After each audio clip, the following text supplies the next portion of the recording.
عزیز طلبہ و معزز ناظرین، السلام علیکم۔ بچوں، آپ تمام کا اس ڈیجیٹل لیسن میں خیر مقدم ہے۔ بچوں، آج ہم جماعت ہفتم کا سبق رباعیات پڑھیں گے۔ بچوں، رباع کے معنی 4 ہیں۔ یہ لفظ عربی زبان سے اخذ کیا گیا ہے۔ بچوں، یہ نظم کی ایک صنف ہے۔ اس صنف میں 4 مصرعے ہوتے ہیں، یعنی یہ نظم 4 مصرعوں پر مبنی ہوتی ہے۔ اس میں 3 مصرعے یعنی پہلا مصرع، دوسرا مصرع اور چوتھا مصرع یہ ہم ردیف اور خافیہ ہوتے ہیں، جبکہ تیسرا مصرع ہم ردیف اور خافیہ نہیں ہوتا، اس کی پابندی نہیں کرتا۔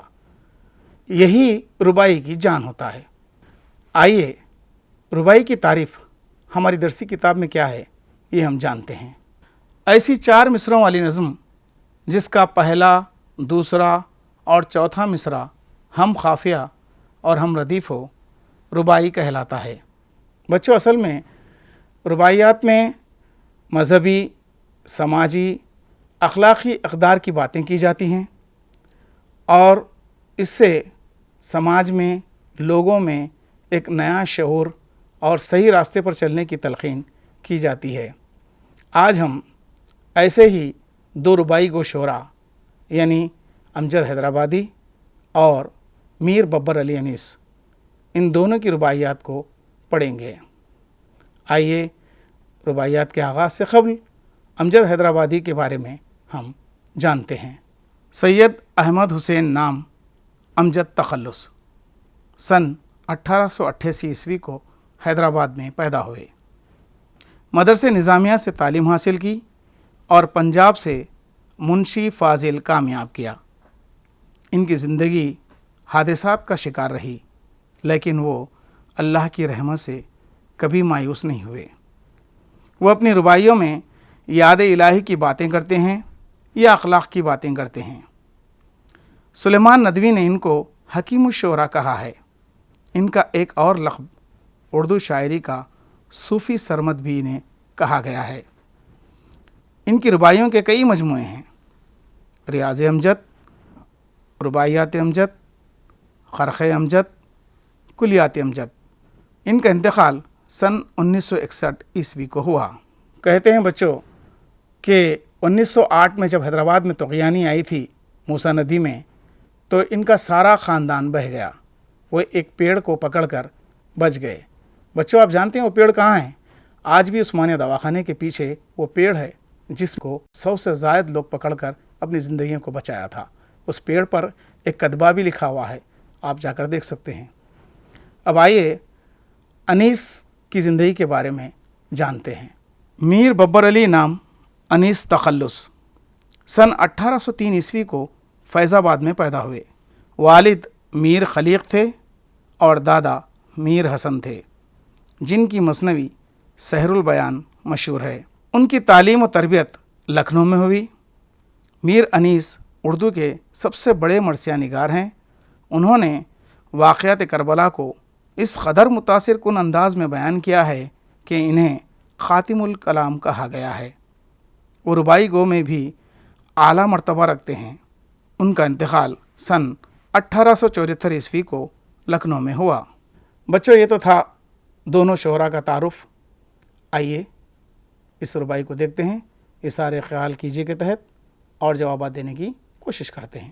کم ظرف اگر دولت و زر پاتا ہے، کم ظرف اگر دولت و زر پاتا ہے، مانند حباب ابھر کے اتراتا ہے۔ کرتے ہیں ذرا سی بات پہ فخر خسیس، کرتے ہیں ذرا سی بات پر فخر خسیس، تن کا تھوڑی ہوا سے اڑ جاتا ہے۔ آپ کون کون سے اصناف سخن سے واقف ہیں؟ یہ سوال کیا گیا ہے آپ سے۔ نظم کسے کہتے ہیں؟ یہ سوال ہے۔ 4 مصرعوں والی نظم کو کیا کہتے ہیں؟ ہاں تو بچوں، یہاں پر جو رباعی دی گئی ہے اس میں یہ بتایا گیا ہے کہ اگر کم ظرف کو، یعنی ظرف کے معنی برتن، کم ظرف یعنی خالی برتن، یعنی ایسا شخص خالی دماغ جو جسے دولت مل جائے تو اترانے لگتا ہے، ذرا سی بات پر اپنا فخر خسیس یعنی کمینہ پن دکھانے لگتا ہے، اس بات کی جانب اشارہ ہے، یعنی کہ اگر انسان کو دولت مل جائے تو وہ مانند حباب ابھر کے نہیں اترانا چاہیے، اسے عجز و عاجزی کا پیکر بن کر لوگوں کے سامنے لوگوں سے پیش آنا چاہیے، نہ کہ وہ اترانے لگے۔ تو بچوں یہاں پر 3 سوالات دیے گئے ہیں آپ کو، آپ کون کون سے اصناف سخن سے واقف ہیں؟ تو بچوں آپ کو تو پتہ ہی ہے کہ آپ نظم سے واقف ہیں خوب اچھی طرح سے، غزل بھی آپ کو دی گئی ہے، اور آپ کو آج رباعی پڑھنا ہے۔ یہ سب اصناف سخن ہیں بچوں۔ تو بچوں نظم کسے کہتے ہیں؟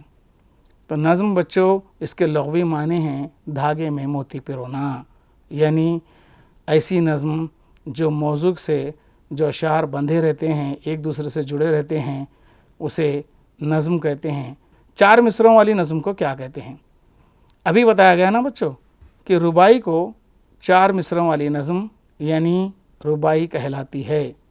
اب آئیے بچوں سبق کی جانب چلتے ہیں۔ امجد حیدرآبادی کی پہلی رباعی پڑھتے ہیں۔ لے لے کے خدا کا نام چلاتے ہیں، لے لے کے خدا کا نام چلاتے ہیں، پھر بھی اثر دعا نہیں پاتے ہیں، پھر بھی اثر دعا نہیں پاتے ہیں۔ کھاتے ہیں حرام لقمہ پڑھتے ہیں نماز، کھاتے ہیں حرام لقمہ پڑھتے ہیں نماز، کرتے نہیں پرہیز دوا کھاتے ہیں، کرتے نہیں پرہیز دوا کھاتے ہیں۔ بچوں امجد حیدرآبادی اس رباعی میں کہتے ہیں کہ لوگ آج کل ایسے ہو گئے ہیں جب مصیبت آتی ہے تو اللہ کے سامنے گڑ گڑا کر دعا کرتے ہیں اور روتے ہیں، چلاتے ہیں، اور اللہ سے یہ گلا کرتے ہیں کہ اللہ ہماری دعا کیوں قبول نہیں کرتا؟ وہ کیوں کرے گا بچوں؟ شاعر کی نظر میں لوگ آج کل ایسے حرام لقمہ خور ہو گئے ہیں، یعنی وہ لوگ جو ہے اپنے فرض شناسی سے مکر گئے ہیں۔ یعنی بچوں ہوتا یہ ہے کہ جو پیشے سے وابستہ ہیں وہ لوگ اپنے پیشے سے خاطر خواہ انصاف نہیں کر رہے ہیں۔ جو لوگ ان کے پاس آتے ہیں ان کو وہ دھوکہ دہی کر کر ان سے پیسہ کماتے ہیں، ان کی مجبوری کا استحصال کرتے ہیں، اور جو تاجر ہیں وہ ناپ تول میں کمی کرتے ہیں اور جھوٹ بول کر صارفین کو اپنی چیزیں تھما دیتے ہیں۔ ایسے ہی دوسرے لوگ جو اپنے اپنے پیشوں سے جڑے ہیں وہ لوگ بھی جو ہے صارفین کو، یعنی کہ آنے والے جتنے لوگ ہیں مصیبت زدہ، ان کا فائدہ اٹھاتے ہیں، ان کی جو حرام کمائی کھاتے ہیں، ان سے ناجائز پیسہ وصول کرتے ہیں، تبھی ان کی دعائیں قبول نہیں ہوتی۔ اسی لیے شاعر کہتا ہے کہ آپ لوگ جب اللہ کی مخلوق کو تکلیف دے کر انہیں ستا کر جب پیسہ حاصل کرتے ہیں، وہی لقمہ جو اپنے آپ پیٹ میں ڈال کر دعا کرتے ہیں تو اللہ تعالیٰ کیوں کر قبول کرے گا ایسی دعا کو؟ یعنی کہ بالکل ایسا ہی ہے جیسے کہ دوا تو کھا رہے ہیں مگر پرہیز نہیں کر رہے ہیں۔ ہاں تو بچوں امجد حیدرآبادی کی یہ پہلی رباعی تھی۔ اب دوسری رباعی کی طرف چلتے ہیں۔ جب تک بس چلے کھلا لو کھا لو، جب تک بس چلے کھلا لو کھا لو، سائل کو کبھی نہ اپنے در سے ٹالو، سائل کو کبھی نہ اپنے در سے ٹالو، ممکن ہے کسی روز ہما بھی پھنس جائے، ممکن ہے کسی روز ہما بھی پھنس جائے، ہر ایک طائر کو تم دانہ ڈالو۔ امجد حیدرآبادی اس رباعی میں کہتے ہیں کہ آپ کے اندر اگر اتنی استطاعت ہے، اگر آپ کے اندر اتنی صلاحیت ہے، اللہ تعالیٰ آپ کو پیسے دے رہا ہے، آپ کے گھر میں اناج وافر مقدار میں ہے، اگر آپ کے گھر پہ کوئی سائل آتا ہے، کوئی فقیر مانگنے آتا ہے تو اس کو ٹالیے مت، اپنے سے جو کچھ ہو سکتا ہے اس کی مدد کیجیے، اس لیے کہ کب کون سی گھڑی اللہ تعالیٰ آپ سے خوش ہو جائے یہ پتہ نہیں۔ اس لیے شاعر کہتا ہے کہ جیسا شکاری روز شکار کے لیے بیٹھتا ہے تو اسے روزانہ عام پرندے شکار میں آتے ہیں، مگر ہما ایک ایسا پرندہ ہے جو بہت ہی قیمتی ہے، کبھی کبھی اگر صبر سے شکار کیے تو وہ بھی اسے حاصل ہو جاتا ہے۔ تو بچوں، ایسے ہی اللہ تعالیٰ کبھی کسی غریب کی مدد کرنے پر، کوئی ضرورت مند، حاجت مند جو اللہ کی نظر میں بہت ہی پیارا ہے، اس کی اگر مدد ہو جائے آپ سے، تو اللہ تعالیٰ آپ کی بگڑی بنا دے گا، آپ کو بھی بہت ہی اچھے مرتبے پر پہنچا دے گا اور آپ کی آخرت بھی بنا دے گا۔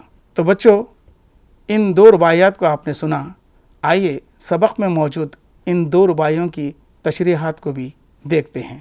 لیلے کے خدا کا نام چلاتے ہیں، پھر بھی اثر دعا نہیں پاتے ہیں، کھاتے ہیں حرام لقمہ، پڑھتے ہیں نماز، کرتے نہیں پرہیز، دوا کھاتے ہیں۔ بچوں، امجد حیدرآبادی کہتے ہیں، امجد اپنی اس رباعی میں اس بات کو بتانا چاہتے ہیں کہ ہماری دعاؤں میں اثر باقی نہیں رہا اور ہماری دعائیں مقبولیت کا درجہ نہیں پا رہی ہیں، کیونکہ حرام کھانے سے دعا قبول نہیں ہوتی۔ یہ بات ایسی ہی ہوئی جیسے بغیر پرہیز کے دوا کھاتے ہیں، جس سے مرض دور نہیں ہوتا۔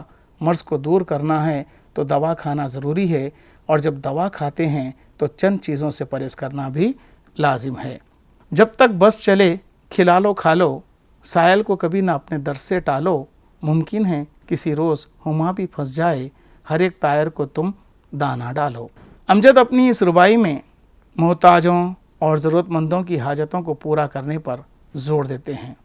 جب تک اللہ تعالیٰ آپ کو متاع عزیز عطا کرتا ہے، اسے غنیمت جانو اور اس عرص حیات کو نیک کاموں اور خیر خیرات میں مشغول کرو۔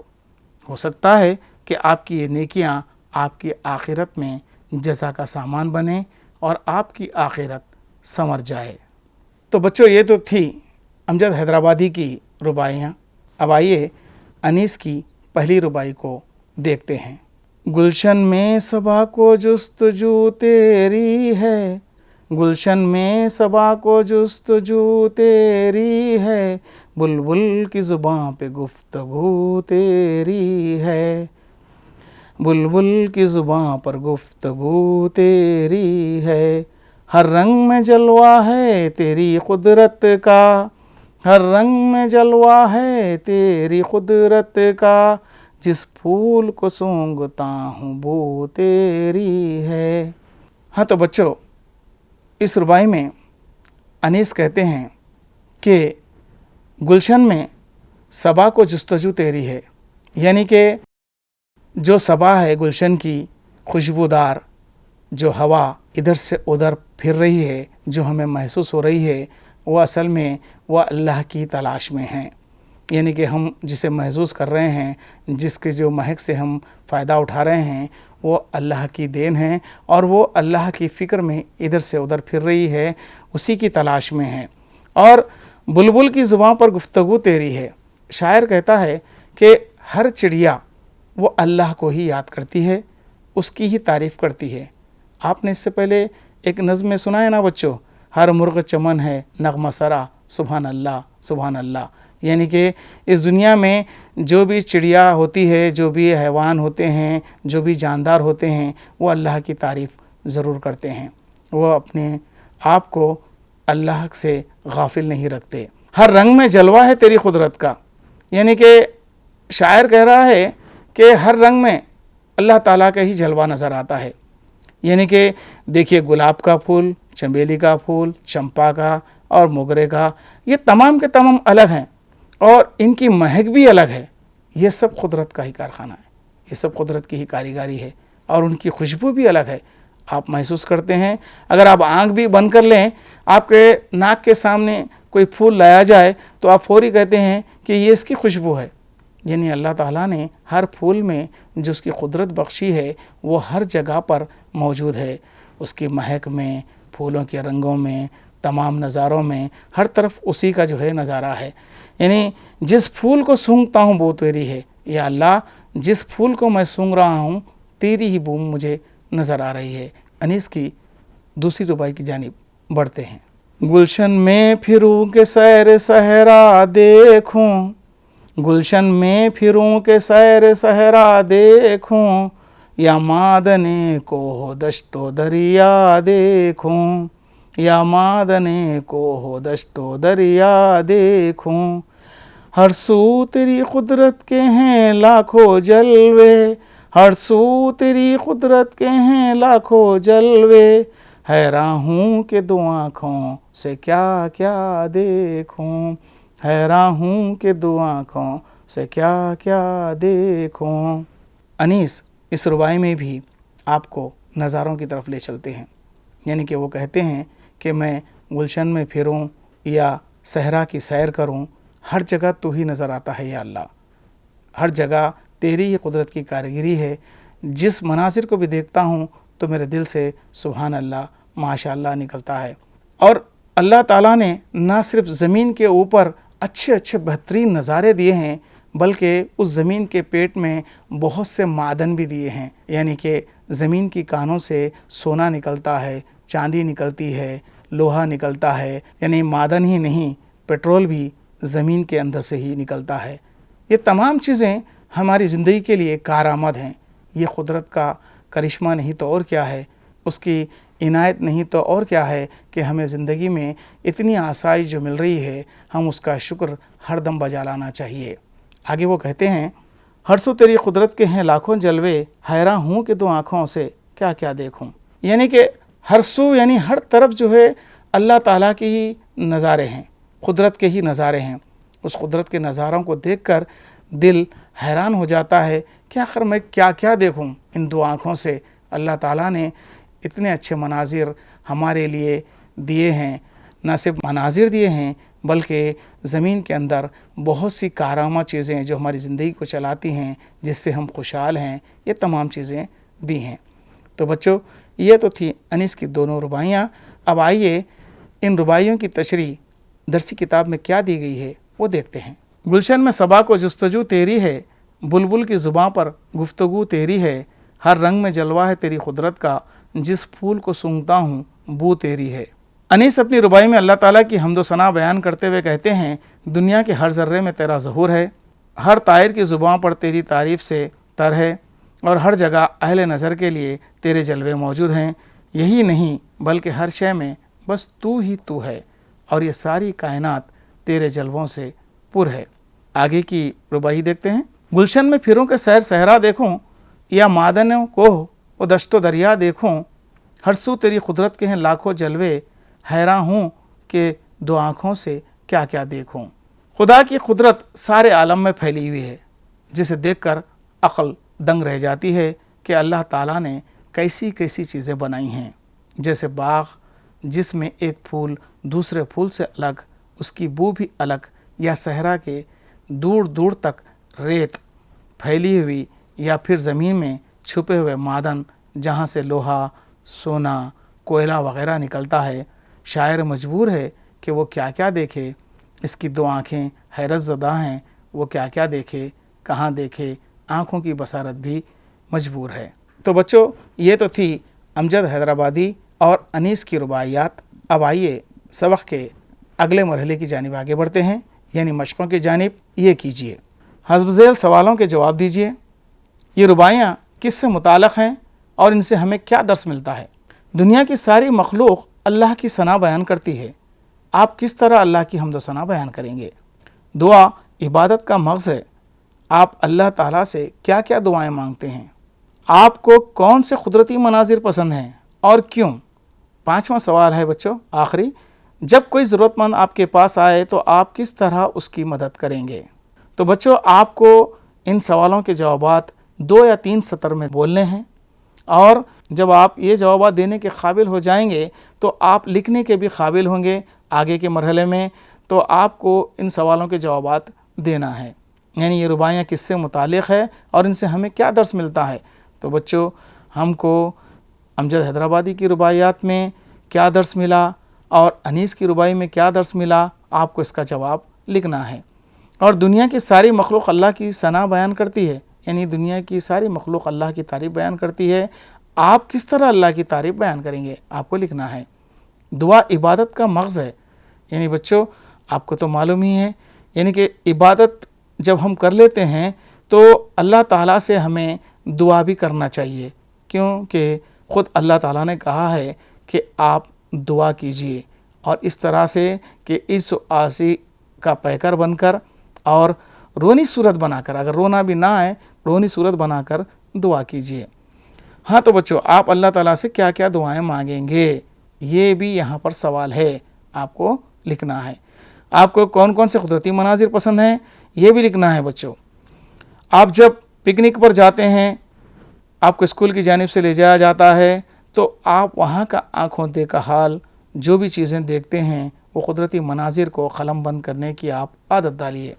آپ اگر ضرورت مند آئے تو آپ اس کی کس طرح مدد کریں گے؟ آپ سے جس طریقے سے جیسی مدد ہو سکتی ہے آپ ان کی مدد کرنا ہے، تبھی آپ جو ہے ایک نیک انسان بنیں گے۔ آگے بچوں، پڑھیے لکھیے کا مرحلہ ہے۔ سبق پڑھیے اور ذیل کے سوالوں کے جواب دیجیے۔ کس ربائی میں خدا کی حمد و ثنا بیان کی گئی ہے؟ پڑھیے اور لکھیے۔ ہماری دعاؤں میں اثر باقی نہیں رہا، ہماری دعائیں مقبولیت کا درجہ نہیں پا رہی ہیں۔ ربائی کے ان اشعار کو پڑھیے جن میں عبارت کا مفہوم پایا گیا ہے۔ تو بچوں، ایسے ہی آپ کو 8 سوال دیے گئے ہیں، ان سوالوں کو پڑھیے اور اپنی طرف سے جوابات لکھیے۔ بچوں، آپ کو حصے بے میں مصروں کو جوڑنا ہے۔ یہاں پر مصرے بچوں بے ترتیب ہے تو ان کو ترتیب میں لانا ہے۔ گلشن میں صبا کو جستجو تیری ہے، تو بچوں اس کے آگے جو مصرع صحیح آتا ہے وہ مصرع آپ کو لکھنا ہے۔ بچوں، حصے جیم میں رباعیوں میں ذیل کے الفاظ کی شناخت کرتے ہوئے انہیں خط کشید کیجیے اور انہیں رباعی کے لحاظ سے سلسلے وار ترتیب میں لکھیے۔ جلوے، زباں، دانہ، دریا، ممکن، نماز، حیراں، پھول، رنگ، دوا، یہ کن ترتیب میں آئے ہیں رباعیات میں، ان ترتیب میں آپ کو یہاں پر لکھنا ہے۔ بچوں، خود لکھیے کے تحت مختصر جوابی سوالات ہیں اور طویل جوابی سوالات ہیں۔ مختصر جوابی سوالات میں آپ کو 3 سطر میں ان سوالوں کے جوابات لکھنا ہے اور طویل جوابی سوالات میں آپ کو 10 تا 12 جملوں میں لکھنا ہے۔ مثلا مختصر جوابی سوالات میں پہلا سوال ہے، شاعر کہتا ہے کہ سائل کو کبھی نہ اپنے در سے ٹالو، اگر آپ کے پاس کوئی مدد کے لیے آئے تو آپ کیا کریں گے؟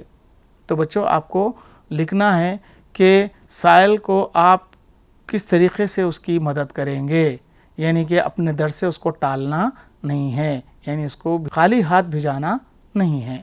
ویسے ہی طویل جوابات میں بچوں انیس اور امجد کی ایک ایک ربائی کا خلاصہ اپنے الفاظ میں لکھیے، یعنی انیس کی ایک ربائی لکھیے اور امجد کی ایک ربائی لکھ کر اس کا خلاصہ اپنے الفاظ میں لکھیے۔ بچوں، اب اگلا مرحلہ ہے لفظیات کا۔ ذیل کے الفاظ کو جملوں میں استعمال کیجیے۔ گلشن، صبا، جلوہ، صحرا، معدن، کوہ، ساحل، طائر، آپ کو ان کو جملوں میں استعمال کرنا ہے۔ یعنی بچوں، ایک جملہ میں گلشن کا بتاتا ہوں کہ ہمارے گھر کے قریب حبیب گلشن نام سے ایک مکان ہے، یعنی اس مکان کے کتبے پر حبیب گلشن لکھا ہوا ہے۔ اس طریقے کے آپ کو جملے بنانا ہے۔ بے میں بچوں ذیل کے جملے پڑھیے، خط کشیدہ الفاظ کے ہم معنی الفاظ رباعیوں میں تلاش کیجیے اور انہیں جملوں میں استعمال کیجیے۔ احمد روزی کی تلاش میں حیدرآباد گیا۔ بچوں، تلاش کے نیچے خط کشید ہے، یعنی بچوں یہاں پر معنی دیے گئے ہیں، اس کا لفظ آپ کو ڈھونڈنا ہے۔ جیسا کہ مثال کے طور پہ آپ کو میں بتاؤں گا، تلاش کا لفظ جستجو ہے تو آپ کو جستجو کو جملے میں استعمال کرنا ہے۔ بچوں، جیم میں قدرتی مناظر سے متعلقہ الفاظ سے جملے بنائیے۔ بچوں، یہاں پر ایک آپ کو دائرے میں قدرتی مناظر دیا گیا ہے اور اس کے اطراف میں صحرا، دریا، معدن، کوہ اور دشت دیے گئے ہیں۔ آپ کو ان الفاظ کو لے کر جملے بنانا ہے۔ جیسا مثال کے طور پر یہاں دیا گیا ہے، کوہ ہمالیہ سے گنگا نکلتی ہے۔ آپ جو ہے اس کے آگے یہ تمام الفاظ کو استعمال کرتے ہوئے ایک عبارت لکھیے۔ تخلیقی اظہار میں بچوں قدرت کے مناظر پر ایک کہانی لکھیے۔ میر انیس کی ربائی گلشن میں پھروں کا سیر صحرا دیکھوں کی تصویر بنائیے، اس میں رنگ بھریے اور اس کے بارے میں چند جملے لکھیے۔ اور بچوں آخر میں کتب خانے کے چند کتابوں کا مطالعہ کیجیے۔ اب قدرتی مناظر، نیکی، بھلائی پر مبنی آپ کی پسندہ نظموں کو، کہانیوں کو، رباعیوں کو جمع کیجیے۔ توصیف میں بچوں آپ کو 3 چیزیں دی گئی ہیں یہاں پر۔ ایک کہ ان رباعیوں میں آپ نے قدرت کے مناظر کے علاوہ نیکی اور بھلائی کے بارے میں اچھی اچھی باتیں جان چکے ہیں۔ آپ جو ہے اسی طرح انگریزی، تیلگو، دیگر زبانوں میں موجود نیکی بھلائی کی اچھی اچھی باتوں کو بتانے والے اقوال، اشعار کو جمع کیجیے، یعنی کہ آپ کو دوسری زبانوں کے بھی اقوال اور اشعار کو اس طریقے کے جمع کرنا ہے۔ طلباء کے 2 گروہ بن جائیں، بن کر آپ کو کیا کرنا ہے، ایک لفظ کہے ربائی کا اور دوسرا گروہ اس ربائی کو پڑھے۔ آپ کی جماعت میں ربائیوں کو عمدہ ترنم سے کوئی پڑھتا ہوگا، آپ بھی اس ربائی کو اسی طرح ترنم سے پڑھیے۔ منصوبہ کام: قدرتی مناظر پر مبنی تصویریں اخبارات میں رسائل وغیرہ سے حاصل کیجیے۔ اب رہا بچوں زبان شناسی کا مرحلہ۔ فعل ماضی کی پہلی 3 اقسام ماضی مطلق، ماضی قریب، ماضی بعید سے متعلق آپ پچھلے سبق میں جان چکے ہیں۔ اب یہاں پر اور 3 قسمیں بتائی گئی ہیں۔ آپ کو احمد آیا، احمد آیا ہے، احمد آیا تھا تک تو بتایا گیا تھا۔ اب احمد آ رہا تھا، احمد آیا ہوگا، کاش احمد آیا ہوتا، یہ 3 صورتیں بتائی گئی ہیں۔ یعنی وہ فعل ماضی جس سے کسی کام کا گزشتہ زمانے میں جاری رہنا معلوم ہو وہ فعل ماضی استمراری کہلاتا ہے۔ اس کی پہچان یہ ہے کہ جملے کے آخر میں رہا تھا ہوگا۔ 5ویں صورت میں وہ فعل ماضی جس میں کسی کام کا گزشتہ زمانے میں ہونا شک و احتمال کے ساتھ ہو، یعنی شکیہ یا احتمالی اسے کہتے ہیں۔ اس کی پہچان یہ ہے کہ جملے میں آخر میں رہا ہوگا، جملہ رہا ہوگا پر ختم ہوگا۔ آخری صورت میں احمد کا آنا شرط کے ساتھ پایا جائے، یعنی وہ فعل ماضی جس میں کسی کام کے کرنے یا ہونے میں کوئی شرط یا تمنائی پائی جائے اسے فعل ماضی شرطیہ تمنائی کہتے ہیں۔ اس کی پہچان یہ ہے کہ جملہ کاش یا اگر سے شروع ہو۔ بچوں آپ کو یہاں پر 6 قسمیں بتائی گئیں اور آپ کو مشق دی گئی۔ آپ کو ان مشق میں سوالات کے جوابات لکھنا ہے۔ کاش میں گیا ہوتا یعنی کہ ماضی تمنائی یا شرطیہ، پہلا میں نے آپ کو جملہ بتا دیا۔ آپ کو اس طریقے سے 10 جملوں کی نشاندہی کرنا ہے۔ حصے ب میں ماضی کے اقسام: ماضی مطلق کے تعلق سے جملہ لکھیے، ماضی قریب کے تعلق سے 2 جملے لکھیے۔ آپ کو جو ہے اوپر ماضی مطلق، ماضی قریب، ماضی بعید، ماضی استمراری، ماضی احتمالی، ماضی تمنائی، شرطیہ بتایا گیا ہے۔ اس کے جملے آپ کو اس جدول میں لکھنا ہے۔ بچوں آخر میں کیا میں کر سکتا ہوں، کر سکتی ہوں، یعنی رباعیوں کو ترنم کے ساتھ پڑھ کر مطلب میں بیان کر سکتا ہوں یا نہیں، یہ آپ کو معلوم کرنا ہے۔ رباعی سے متعلق تصویر اتار سکتا ہوں یا نہیں، دوسری زبانوں سے رباعیوں نظموں کو حاصل کر سکتا ہوں یا نہیں، قدرت کی صنائی اور قدرتی مناظر سے متعلق کہانی لکھ سکتا ہوں یا نہیں۔ تو بچوں آج کا یہ سبق رباعیات جو امجد حیدرآبادی اور میر ببر علی انیس کی رباعیات پر مبنی تھا، یہ سبق ختم ہوتا ہے۔ اسی کے ساتھ ہی آپ اجازت دیں، اگلے سبق میں آپ سے ضرور ملاقات ہوگی۔ تب تک کے لیے خدا حافظ۔